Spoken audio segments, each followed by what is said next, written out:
45,000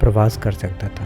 امریکہ چاہتا تھا کہ اس ایئرکرافٹ کے بارے میں کسی کو نہ بتایا جائے اور نہ ہی اسے انٹروڈیوس کرایا جائے جیسا کہ آج کل کے دور میں ہوتا ہے، اور ایسا ہی ہوا۔ امریکہ نے 1984 میں اس ایئرکرافٹ کو خفیہ طور پر سروس میں شامل کر لیا۔ اس ایئرکرافٹ کو اس حد تک راز میں رکھا گیا تھا کہ ان کے پائلٹس کو بھی اجازت نہیں تھی کہ وہ اس ایئرکرافٹ کا کہیں ذکر بھی کریں، اور اگر کوئی رشتہ دار یا دوست پوچھ لے کہ کون سے ایئرکرافٹ اڑاتے ہو تو پائلٹس اپنی فیملیز کو بھی اس کا ذکر کرنے کی بجائے F-5 فائٹر جیٹ کا نام لیتے تھے، اور یہ ایئرکرافٹ نیواڈا کی بیس سے خفیہ طور پر پرواز کرتے تھے، اور یہ بیس امریکہ کے خفیہ پروجیکٹس کے لیے مشہور ہے۔ امریکہ نے اسے کئی وارز میں استعمال کیا۔ اس کا پہلا مشن 1989 میں انویژن آف پاناما تھا، جب ریو ہیٹو فیلڈ پر بومز گرائے گئے۔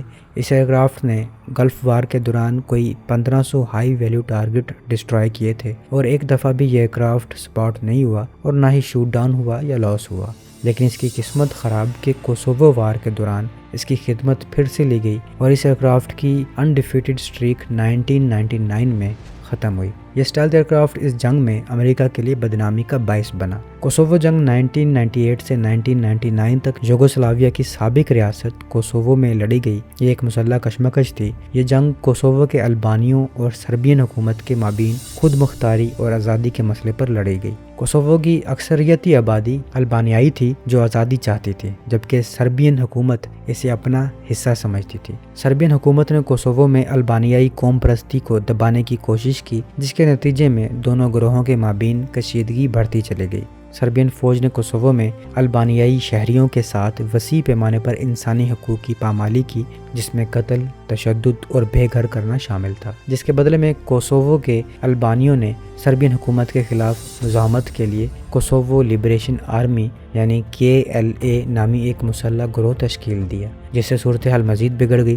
اس صورتحال سے نمٹنے کے لیے امریکہ نیٹو کے ساتھ مل کر 24 مارچ 1999 میں یوگوسلاویہ حکومت پر دباؤ ڈالنے کے لیے بومبنگ کا ایک سلسلہ شروع کرتا ہے، جسے نیٹوز آپریشن ایلائیڈ فورسز کہتے ہیں۔ ان بومبنگ مشنز کا مقصد ہوتا ہے کہ یوگوسلاویہ یا سربین حکومت کوسوو سے اپنی فورسز باہر نکالیں اور البانیوں کو ان کا حق دیا جائے۔ ان بومبنگ مشن میں امریکہ کے کوئی درجن سیکرٹ ایئرکرافٹ F-117 بھی حصہ لیتے ہیں۔ مشنز کے دوران یہ ایئرکرافٹ اونچی پرواز کرتے ہوئے یوگوسلاویہ کے اندر گھستے، بومبنگ کرتے اور واپس آ جاتے، اور ان کے ساتھ امریکہ کا ہی ریڈار جیمنگ پلین EA-6B پراولر بھی اس مشن میں ان کا ساتھ دیتا۔ یوگوسلاو نیشنل آرمی کے پاس پرانے سوویت S-75 اور S-125 surface to air missile system موجود تھے، جو کہ انہوں نے 60s میں لیے تھے۔ اس کے ساتھ ساتھ ان کے پاس 2K-12 کب موبائل سیم اور MiG-29 فائٹرز بھی موجود تھے۔ 27 مارچ کی شام کو 4 نائٹ ہاکس یوگوسلاویہ کے کیپٹل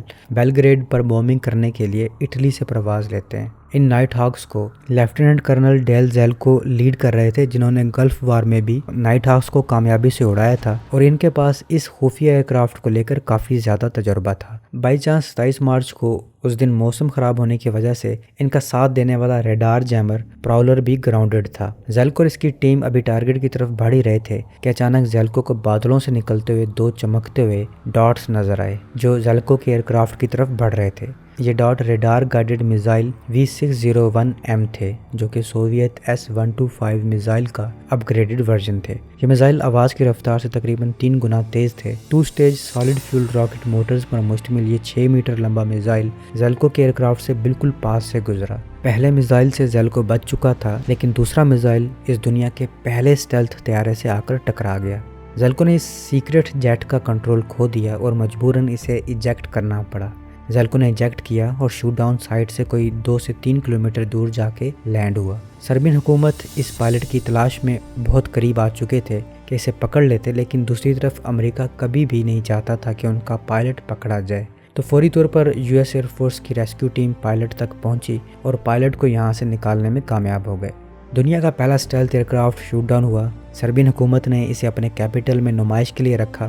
دنیا بھر میں امریکہ کی بدنامی ہوئی کہ اس کا state of the art aircraft ایک پرانے میزائل سے شوٹ ڈاؤن ہوا ہے۔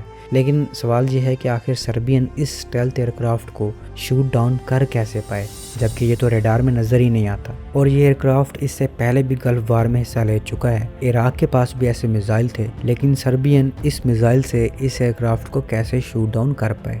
تو یہ ایک ٹیکنیک تھی۔ جس شام زیلکو کا ایئرکرافٹ شوٹ ڈاؤن ہوا، دوسری طرف یوگوسلاوی آرمی میں کرنل زولٹن ڈینی بھی موجود تھے جو کہ میزائل فائر کرنے والی 250 ایئر ڈیفنس میزائل بریگیڈ کے کمانڈر تھے۔ ڈینی ہائیلی موٹیویٹڈ کمانڈر تھے اور western air defence suppression tactics کے بارے میں کافی کچھ جانتے تھے، اور اس جنگ میں یہ فریکوینٹلی اپنی S-125 نیوا بیٹریز کو ری ڈپلوائے کرتے رہتے تھے۔ مطلب یہ اپنے ان سیم میزائلوں کو ایک جگہ سے دوسری جگہ ڈپلوائے کرتے رہتے تھے، جبکہ نارملی S-125 نیوا کو موبائل سیم سسٹم کنسیڈر نہیں کیا جاتا، اور ڈینی 90 منٹ کے اندر اپنے یونٹ سے اسے ری ڈپلوائے کرواتے تھے۔ اور انہوں نے اپنے کروز کو یہ کہا رکھا تھا کہ 20 سیکنڈ سے زیادہ اپنے ٹارگیٹنگ ریڈار کو ایکٹیو نہ کریں، کیونکہ انہیں معلوم تھا کہ نیٹو اس بومبنگ مشن میں اینٹی ریڈیشن میزائل کا استعمال کر رہی ہے۔ یہی وجہ کہ اس جنگ میں ان کی ایک بھی بیٹری لاسٹ نہیں ہوئی، جبکہ ان کی طرف 23 اینٹی ریڈیشن میزائل داغے گئے تھے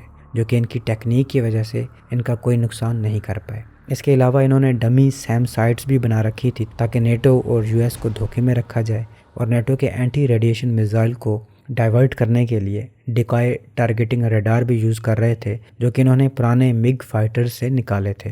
سربینز کو اٹلی میں موجود اپنی انٹیلیجنس سے معلوم ہو چکا تھا کہ ان بومبنگ مشن میں امریکہ ایک نئے قسم کا ایئر کرافٹ یوز کر رہا ہے جو کہ ریڈار میں نظر بھی نہیں آتا۔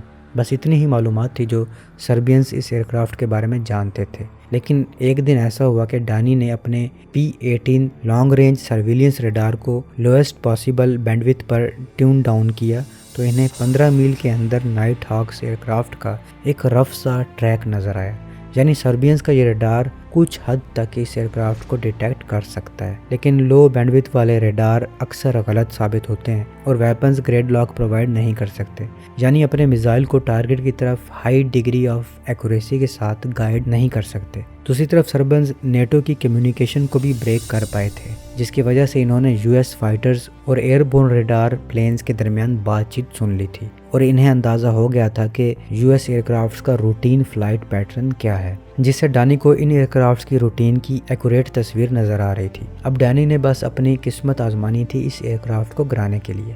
کمانڈر ڈانی نے فیصلہ کیا کہ ان ایئر کرافٹ کے لیے ایمبوش سیٹ کیا جائے، یعنی گھات لگا کر حملہ کیا جائے۔ ڈانی نے اپنی S-125 کی بیٹریز ان اسٹیلتھ ایئر کرافٹس کے راستے میں ایک اچھے فائرنگ اینگل پر ڈپلوائے کر دی، اور ڈانی نے اپنی بیٹریز کے تمام ٹارگیٹنگ ریڈار آف کروا دیے، وہ اس لیے کہ دشمن ان کے ریڈارز کو ڈیٹیکٹ نہ کر لے، اور اگر ایسا ہوتا تو یہ خود اینٹی ریڈیشن میزائل کے ذریعے نشانہ بن جاتے، جبکہ ریڈار کے بغیر F-117 کو ٹارگٹ کرنا ناممکن ہوتا۔ اس لیے صرف 20 سیکنڈز کے لیے ان ریڈار کو آن کیا جاتا تاکہ یہ خود ڈیٹیکٹ نہ ہوں۔ اٹلی میں موجود سربینز کے جاسوسوں نے بتایا کہ نائٹ ہاکس نے یہاں سے پرواز لے لی ہے، اور خوشی کی خبر یہ ہے کہ پراولر آج موسم خراب ہونے کی وجہ سے گراؤنڈڈ ہی ہے۔ اس خبر سے ہوا یہ کہ ڈینی کی ہمت مزید بڑھ گئی اور اب انتظار ہونے لگا نائٹ ہاکس کا، اور اندازہ تھا کہ اس ٹائم پر یہاں پر نائٹ ہاکس پہنچیں گے۔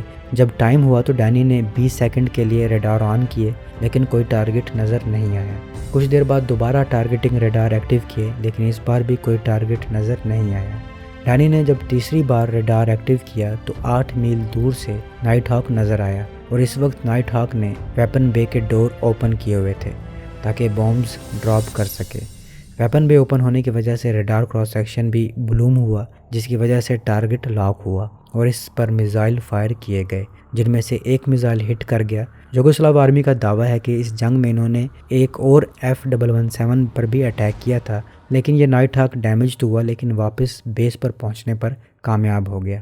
تو یہ تھی دنیا کے پہلے اسٹیلتھ ایئر کرافٹ کی کہانی، اور یہ ایئر کرافٹ آج بھی بیلگریڈ ایوییشن میوزیم میں پڑا ہے۔ امریکہ نے اس ایئر کرافٹ کو افغانستان میں بھی استعمال کیا اور 2008 میں اسے ریٹائر کر دیا۔ دوستو، پچھلی ویڈیو میں نے بتایا تھا کہ جن ممالک کے پاس اسٹیلتھ ایئر کرافٹ ہیں وہ ان طیاروں کو کسی بھی کانفلکٹ کا حصہ نہیں بناتے اور نہ ہی کسی جنگ کا بناتے ہیں۔ اس کی وجہ یہ ہے کہ اگر غلطی سے بھی ان کا طیارہ شوٹ ڈاؤن ہو گیا تو بڑی بدنامی ہوگی اور باقی دنیا ان کا جیٹ خریدے گی بھی نہیں۔ اس کہانی سے ہمیں یہ سبق ملتا ہے کہ آپ اپنی ٹیکنالوجی کے بارے میں وثوق سے نہیں کہہ سکتے کہ یہ آپ کو 100% رزلٹ دے گی، اور ہر ویپن کا کوئی نہ کوئی توڑ ضرور ہوتا ہے۔ تو اب تک کے لیے اتنا ہی، ملتا ہوں ایک نئی ویڈیو کے ساتھ، تب تک کے لیے اپنے ہوسٹ بلال کو اجازت دیجیے۔ اللہ حافظ۔